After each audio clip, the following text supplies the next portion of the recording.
បាទជំរាបសួរពុកម៉ែបងប្អូននៅក្នុងវីដេអូថ្មីនេះគឺខ្ញុំនឹងបន្តភាគអំពីការប្រើកម្មវិធីអឺ Wondershare បាទឬក៏ Filmora ពុកម៉ែបងប្អូនខ្លះក៏ហៅ Filmora បាទនៅក្នុងភាពមុននេះគឺខ្ញុំបានបង្ហាញជូនអំពីទស្សនវិជ្ជាទូទៅការប្រើកម្មវិធីហ្នឹងបានមួយចំនួនហើយបាទឲ្យពុកម៉ែបងប្អូនស្គាល់អំពីរបៀបការទាញបាទវីដេអូទាញឲ្យយើងចូលមកហើយតាក់ទងជាមួយនឹងមុខងារទូទៅខាងលើនេះមានស្អីគេខ្លះគឺខ្ញុំបានបង្ហាញជូននៅវីដេអូភាគមុនរួចហើយឥឡូវនេះគឺភាគថ្មីគឺខ្ញុំនឹងបន្តសាច់រឿងរបស់យើងបន្តទៅទៀតអញ្ចឹងនៅក្នុងភាគនេះគឺខ្ញុំនឹងបង្ហាញជូនអំពីរបៀបការកាត់វីដេអូបាទក៏ដូចជាការទាញវីដេអូឬក៏ជាសំឡេងជា music ឬស្អីផ្សេងបាទជាចម្រៀងជាស្អីដែលពុកម៉ែបងប្អូនចង់យកមកកាត់នៅក្នុងកម្មវិធីនេះហើយកម្មវិធីនេះគឺដូចខ្ញុំធ្លាប់ជំរាបនៅក្នុងវីដេអូភាគមុនអញ្ចឹងគឺកម្មវិធីនេះងាយស្រួលប្រើទេបើសិនជាពុកម៉ែបងប្អូន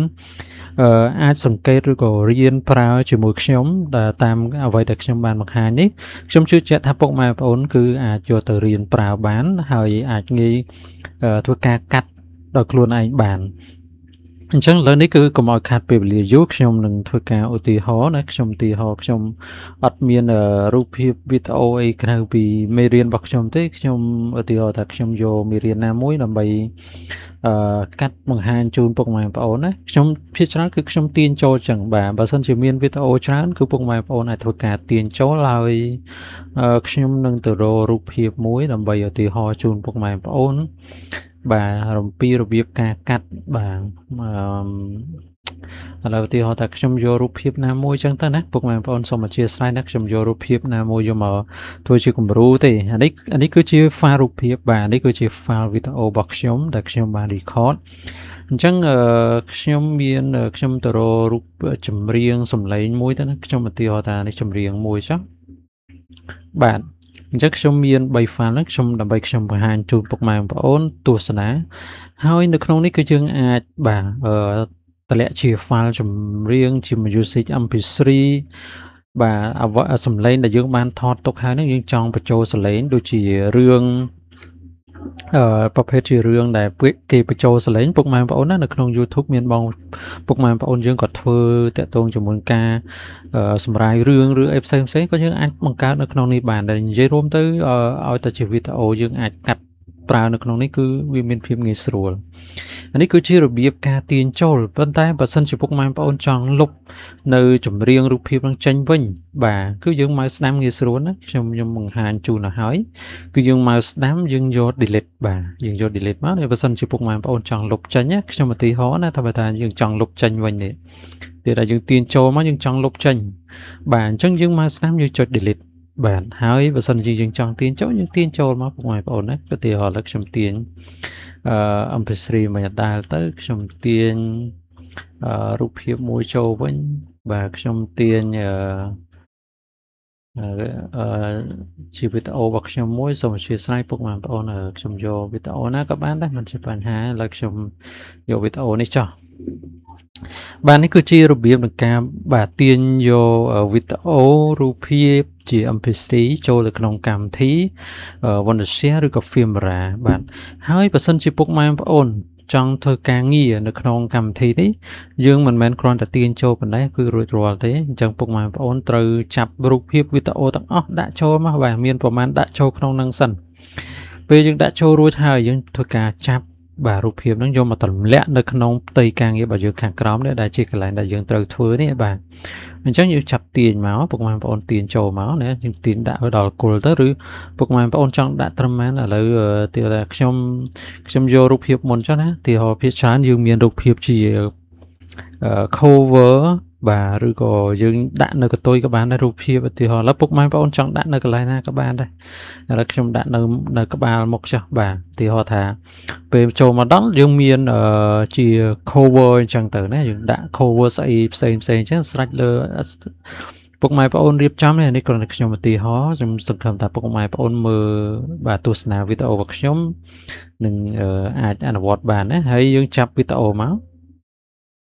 អញ្ចឹងវីដេអូកាលណាបើសិនជាយើងយកមកដាក់ស្មើជាមួយរូបភាពប្រកាសជាបាំងហើយណាបានន័យថា អានេះគឺគេសួរនេះបាទគេសួរបញ្ជាក់យើងណាពុកម៉ែបងប្អូនយកជំរឿមួយណាឥឡូវបាទមាន23 frame មាន25 frame បាទចុះពុកម៉ែបងប្អូនយកមួយណាយកទៅបាទខ្ញុំយកមួយនេះចុះខ្ញុំចង់ជំរាបជូនពុកម៉ែបងប្អូនអំពីវីដេអូនេះកាលណាបើសិនជាយើងយកមកដាក់អញ្ចឹងនៅពេលដែលយើងធ្វើការ play បាទ play វីដេអូទៅអញ្ចឹងមានន័យថារូបភាពនេះគឺវានៅជាន់វីដេអូរបស់យើងហើយវីដេអូរបស់យើងវានៅខាងក្រោមបាទបែបនេះណាបើសិនជាពុកម៉ែបងប្អូនចង់អត់ចង់ឲ្យវាជាន់ទេយើងធ្វើការចាប់ទាញវីដេអូហ្នឹងចេញមកវិញណាយើងចាប់ទាញវីដេអូចេញមកវិញមកគឺអត់ជាន់ទេអញ្ចឹងបានន័យថាត្រឹមកន្លែងនេះបាទត្រឹមកន្លែងនេះគឺជារូបភាពពុកម៉ែបងប្អូនតើនេះគឺជារូបភាពនេះគឺជារូបភាពអញ្ចឹងមកដល់កន្លែងនេះបានជាសាច់វីដេអូវាត្រូវ play នេះត្រូវ play មកហូរហែរហូតតើនេះពុកម៉ែបងប្អូនណាអាហ្នឹងបែបហ្នឹងគឺងាយមានន័យថាបើសិនជាយើងដាក់ត្រឹមហ្នឹងគឺបាទវាអត់ជាន់ទេអញ្ចឹងនៅពេលដែល play រូបភាពនឹងចប់បានចូលវីដេអូបាទបើតន់កន្លែងហ្នឹងឲ្យតន់ណាបាទហើយមួយទៀតរឿងមួយទៀតដែលខ្ញុំចង់ជម្រាបនៅក្នុងវីដេអូនេះនៅពេលដែលពុកម៉ែបងប្អូនចង់ធ្វើការបិទសំឡេងវីដេអូនេះឲ្យទៀតឥឡូវវីដេអូហ្នឹងយើងអត់យកសំឡេងទេដោយសារយើងមាន MP3 របស់យើងដែលយើងបាន record ហ្នឹងហើយយើងចង់ដាក់បញ្ចូលតោះនេះពុកម៉ែបងប្អូនយើងចង់ដាក់បញ្ចូលណាអញ្ចឹងយើងអត់អាចយកសំឡេងនេះបើកាលណាយើងយកសំឡេងនេះហើយយើងដាក់ MP3 យើងចូលទៀតវានឹងធ្វើការជន់សលេងហ្នឹងបាទវានឹងជន់សលេងហ្នឹងបាទសលេងវីដេអូផងហើយនឹងសលេង MP3 ផងអញ្ចឹងអត់ដឹងស្ដាប់មួយណាចោលមួយណាទេបាទអញ្ចឹងយើងប្រកាសជាចង់ធ្វើការបិទណាក្នុងករណីដែលយើងចង់ធ្វើការបិទជាបើសិនយើងចង់បិទសលេងហ្នឹងគឺយើងអាចយក mute ទៅបងប្អូនណាយើងយក mute ឬក៏ delete audio ខ្ញុំយក mute ទៅខ្ញុំយក mute ប៉ុណ្ណឹងទៅវាជាប់ហើយណាបាទហើយបើយើងតម្លាក់ MP3 យើងចូលមកពុកម៉ែបងប្អូនដាក់នៅខាងក្រោមមកនេះដាក់ឲ្យស្មើជាមួយនឹងវីដេអូហ្នឹងយើងដាក់ឲ្យស្មើទៅអញ្ចឹងនៅកន្លែងនេះភាគច្រើនវាអត់មានជា music អីទេតែបើយើងចង់ដាក់ music ណាមួយទៀតដាក់ចូលក្នុងហ្នឹងក៏យើងដាក់ទៅបាទយើងដាក់ទៅដើម្បីវាជាមួយរូបភាពហ្នឹងហើយអញ្ចឹងទៅពេលរូបភាពនឹង play ចប់ទៅយើងចូលដល់ music របស់យើងមានចម្រៀងមានអីហមហៅហែរហូតអញ្ចឹងសង្ឃឹមថាពុកម៉ែបងប្អូនតន់នៅក្នុងវីដេអូនេះគឺខ្ញុំនឹងសង្ខេបជូនប៉ុណ្ណឹងសិនឲ្យពុកម៉ែបងប្អូនអំពីការចេះដាក់បាទទាញរូបភាពនឹងតម្លាក់ចូលបាទតម្លាក់ចូលនៅក្នុងកន្លែងការងាររបស់យើងហើយឲ្យយល់អំពីរបៀបបាទទាញវីដេអូឬក៏ទាញសលេងឬរូបភាពហ្នឹងចេះទាញចេះដាក់នៅកន្លែងណាផ្សេងគ្នាអញ្ចឹងណាហើយរូបភាពនេះអាចជួនកាលពុកម៉ែបងប្អូនខ្លះចង់បានជាប្រភេទរូបភាពភាគច្រើនគេដាក់នៅក្នុងវីដេអូហ្នឹងគេមាន subscribe គេដាក់ថា subscribe channel ឬស្អីបន្ថែមអញ្ចឹងណាអញ្ចឹងរូបភាពហ្នឹងយើងអាច download នៅក្នុងអ៊ីនធឺណិតពុកម៉ែបងប្អូនឥឡូវនេះខ្ញុំបន្ថែមតិចទៀតចុះខ្ញុំចូលទៅអ៊ីនធឺណិតរៀងវែងឆ្ងាយទេពុកម៉ែបងប្អូនប៉ុន្តែនេះខ្ញុំគិតថាវាសុទ្ធតែជាប្រយោជន៍ដែលពុកម៉ែបងប្អូនដៃថ្មីណាបាទដែលចង់រៀនកាត់វីដេអូនៅក្នុងកម្មវិធីហ្នឹងដើម្បីឲ្យបានយល់បានកាន់តែស៊ីជម្រៅព្រោះខ្ញុំជឿថាមិនសូវមានអ្នកដែលគាត់ធ្វើវីដេអូហ្នឹងទេឥឡូវនេះខ្ញុំទៅរកបាទដាក់ថា subscriber ពុកម៉ែបងប្អូនเนาะវាច្រើនយើងប្រើពាក្យថា subscriber អញ្ចឹងណា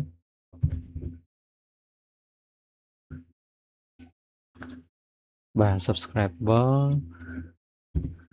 icon អញ្ចឹងហ៎ពុកម៉ែបងប្អូនអធិស្ឋានខ្ញុំដាក់ search មើលសិនយើងចូលទៅរូបភាពមកបាទយករូបភាពមួយណាខ្ញុំដាក់កតុយថែមទៀតមើល PNG មើលព្រោះវាខ្ជិលចូល remove ទៅកម្មវិធីកាត់អីញ៉ៃទៀតកុំឲ្យវីដេអូហ្នឹងវាកាន់តែវែងឆ្ងាយខ្ញុំមើលរូបភាពណាមួយដែលវាអត់មាន background ពុកម៉ែបងប្អូនណាអធិស្ឋានរងចាំខ្ញុំបន្តិចបាទដោយសារខ្ញុំអត់បានព្រៀងទុកខ្ញុំត្រូវរករូបភាពហ្នឹងបាទភ្លាមទីឥឡូវមើលរូបភាពនេះជាប់អត់ខ្ញុំសាកមកស្ដាំសើមើលសិនបាទខ្ញុំដាក់កន្លែង download ខ្ញុំចុះខ្ញុំលុបចោលខ្លះកុំឲ្យវាវែងពេកបាទអញ្ចឹងខ្ញុំទៅបើករូបភាពហ្នឹងមក បាទនេះប៊ូតុងវិញណាអញ្ចឹងខ្ញុំដាក់រូបភាពហ្នឹងបញ្ចូលទៅក្នុងកម្មវិធី Wondershare របស់យើងនេះកន្លែងការងាររបស់យើងហើយខ្ញុំនឹងទាញតម្លាក់មកតែម្ដងអញ្ចឹងនៅពេលដែលយើងចង់ថែមរូបពុកម៉ែបងប្អូនណាចង់ថែមរូបយើងដាក់នៅក្នុងជួរតែមួយក៏បានដែរពុកម៉ែបងប្អូនឬក៏យើងយកមកដាក់ជួរលើទៅអត្ថប្រយោជន៍នៅត្រង់កន្លែងនេះគឺខ្ញុំចង់ជម្រាបជូនពុកម៉ែបងប្អូនបន្តិចទៀតបាទពាក់ព័ន្ធជាមួយរូបភាពណាពាក់ព័ន្ធជាមួយរូបភាពនេះបើសិនជាយើងទើបថាឥឡូវរូបភាពខាងក្រោមនេះពុកម៉ែបងប្អូនចង់ប្រើឲ្យបានច្រើនកន្លែងទៀតបាទចង់ប្រើឲ្យបានច្រើនកន្លែងទៀតអញ្ចឹងមានន័យថារូបភាពហ្នឹងគឺវាមកជួររបស់វាហើយបាទអញ្ចឹងរូបភាពមួយទៀតនេះគឺយើងដាក់ជួរនៅជួរផ្សេងទៅខ្ញុំមានន័យថាអញ្ចឹងឥឡូវទីថាខ្ញុំយករូបភាពនឹងដដែលខ្ញុំចាប់ទាញមកខ្ញុំយកមកដាក់នៅចំកន្លែងម៉ោងប៉ុណ្ណឹងនាទីប៉ុណ្ណឹងខ្ញុំចង់ដាក់រូបភាពហ្នឹងមួយទៀតហើយខ្ញុំចង់យករូបភាពហ្នឹងដាក់នៅកន្លែងនេះមួយទៀតអញ្ចឹងនៅពេលដែលវីដេអូហ្នឹងវា play បាទវាដើរទៅវាដើរដល់នាទីហ្នឹងអីហ្នឹងគឺវាលោតឃើញរូបភាពហ្នឹងឃើញទេឃើញរូបភាពហ្នឹងឯងបាទហើយអារូបភាព subscriber របស់ខ្ញុំវិញនេះឃើញវានៅនឹងដែរពុកម៉ែបងប្អូនឃើញវានៅនឹងដែរបាទអញ្ចឹងបើសិនក្នុងករណីហ្នឹងគឺយើងដាក់ផ្សេងគ្នាទៅបាទយើងដាក់ជួរផ្សេងគ្នាណាតែបើសិនជាយើងអត់ត្រូវការប្រើទេរូបភាពខាងក្រោមនោះយើងអត់ត្រូវការប្រើទេអញ្ចឹងយើងយកមកដាក់នៅខាងក្រោមក៏បានដែរណាដាក់ជួរតែមួយក៏បានដែរកុំឲ្យវាប្រើ space ច្រើននៅឋាននេះទេយើងយកទៅដាក់នៅខាងលើទៅឲ្យផុតទៅខាងលើទៅក៏បានដែរពុកម៉ែបងប្អូនតើនេះតើអ្វីដែលខ្ញុំជម្រាបជូនណាបាទហើយ subscriber នេះបើក្នុងករណីដែលវាធំបាទវាចេញធំអញ្ចឹងណាយើងអាចព្រមបានឃើញកម្មវិធីហ្នឹងពិសេសអញ្ចឹងណាយើងអាចព្រមបានយើងយកទៅដាក់នៅកន្លែងណាក៏បានដែរដាក់ទៅជ្រុងខាងណាក៏បានឬក៏ខាងលើក៏បានអាស្រ័យលើពុកម៉ែបងប្អូនទេណាយើងរៀបចំ design ទៅតែរូបភាពនេះខ្ញុំយកមកវាមានជាប់ background បន្តិចណាយើងព្យាយាមទៅរករូបភាពណាស្អាតមកឬក៏កាត់នៅក្នុង Photoshop ក្នុងអីបន្ថែមទៅក៏បានដែរហើយយើងចង់ដាក់វានៅកន្លែងផ្សេងទៀតឬក៏យើងចង់ដាក់ឲ្យជាប់ហ្មងណាយើងអាចទាញបាននៅក្នុងហ្នឹងយើងដាក់សញ្ញាបែបនេះហើយយើងធ្វើការទាញបាទយើងទាញបែបនេះណាយើងទាញមកអញ្ចឹងដល់ពេលដែលវីដេអូហ្នឹងវា play ប្រកាសជាជាប់អាហ្នឹងរហូតហើយឃើញទេវា play ជាប់រហូតហើយតែពេលមកដល់កន្លែងនេះយើងអត់បានដាក់អត់ជាប់ទេឃើញទេពុកម៉ែបងប្អូនងាយស្រួលបែបហ្នឹងណាអញ្ចឹងនេះខ្ញុំសង្ខេបជូនប៉ុណ្ណឹងសិនហើយសង្ឃឹមថាពុកម៉ែបងប្អូនក្រោយពីទស្សនានៅវីដេអូនេះអាចនឹងអនុវត្តបានបាទអាចទស្សនាហើយយល់បាទអាចយកទៅប្រើការបានជាប្រយោជន៍ណាអ្វីដែលខ្ញុំចង់បានហ្នឹងគឺឲ្យពុកម៉ែបងប្អូនបានទស្សនាហើយបានជាចំណេះដឹងអំពីរបៀបការប្រើបាទកម្មវិធី Wondershare ហ្នឹងបាទហើយវីដេអូក្រោយទៀតខ្ញុំនឹងបង្ហាញជាបន្តទៀតបើសិនជាពុកម៉ែបងប្អូនចូលចិត្តបាទឲ្យខ្ញុំបង្កើតនៅវីដេអូបាទអំពីការបង្ហាញតាក់ទងជាមួយនឹងការប្រើកម្មវិធីនេះបើសិនជាពុកម៉ែបងប្អូនពេញចិត្តស្រឡាញ់សូមជួយ comment លើកទឹកចិត្តផងណាបាទឲ្យខ្ញុំដឹងថាមានពុកម៉ែបងប្អូនបាទចង់បាននៅវីដេអូអំពីការប្រើប្រាស់នេះខ្ញុំនឹងមានចេញនៅច្រើនទៀតបាទព្រោះនេះគ្រាន់តែខ្ញុំប្រហែលប្រាប់តិចទេអញ្ចឹងនៅក្នុងនេះយើងមានច្រើនទៀតអ្វីដែលយើងត្រូវដឹងពី tool ពីស្អីផ្សេងការយក effect យកស្អីនេះបាទនៅក្នុងនោះមាន effect ខ្ញុំបានធ្លាប់ជម្រាបជូនពុកម៉ែបងប្អូននៅវីដេអូភាគមុនហើយមាន transition មានស្អីនេះច្រើនណាពុកម៉ែបងប្អូនហើយ transition ហ្នឹងយើងអាចតម្លើងបានណាពុកម៉ែបងប្អូនតិចថានេះអានេះខ្ញុំតម្លើងថែមណាបាទយើងមាន plug in សម្រាប់តម្លើងបាទយើងតម្លើងថែមវាមានស្អាតនៅក្នុងហ្នឹងមានលយណាពុកម៉ែបងប្អូនខ្ញុំអត់ទាន់មានពេលបានបង្ហាញឃើញទេ transition ស្អាតហើយសឹងបើយើងចេះតុបតែងចេះលេងណាសឹងដូចវីដេអូបាទចេញមកយើងផលិតចេញមកសឹងតែវីដេអូហ្នឹងដូចកាត់នៅក្នុងកម្មវិធីធំអញ្ចឹងបាទមាន title មានអីយើងអាចបន្ថែមជា title បាននៅក្នុងហ្នឹងចាំតិចខ្ញុំចុចជូនពុកម៉ែបងប្អូនមើលនេះ title ស្អាតណាពុកម៉ែបងប្អូនខ្ញុំអត់កុហកទេនេះពុកម៉ែបងប្អូនបានទស្សនាមើលស្រាប់ហើយ title ខ្លះគឺវាមាន animation ហ្មងបាទណាខ្ញុំឧទាហរណ៍មួយឃើញទេនេះវាមានចេញមកអញ្ចឹងហ្មងលយមកពុកម៉ែបងប្អូនលយសម្រាប់យើងយកទៅធ្វើជា vlog ជាស្អីបាទ content ផ្សេងយើងអាចធ្វើបានហ្នឹងចាំក្នុងវីដេអូភាគក្រោយទៀតបើសិនជាមានការគ្រប់គ្រងខ្ញុំនឹងចេញឲ្យបានច្រើនភាគណាបង្ហាញជូនពុកម៉ែបងប្អូនអំពីរបៀបការប្រើនៅក្នុងកម្មវិធីនេះគឺយើងមានច្រើនទៀតណាបាទខ្ញុំអត់ទាន់បានធ្វើអស់ទេអញ្ចឹងបើសិនជាពុកម៉ែបងប្អូន បាទចង់រៀនអំពីការប្រើនេះគឺខ្ញុំនឹងព្យាយាមបាទឆ្លៀតពេលធ្វើវីដេអូនេះបន្ថែមទៀតបាទអញ្ចឹងនៅក្នុងភាគនេះគឺខ្ញុំសង្ខេបជូនប៉ុណ្ណឹងសិនហើយយើងនឹងចាំជួបគ្នានៅវីដេអូថ្មីៗជាបន្តទៀតបាទសូមអរគុណច្រើន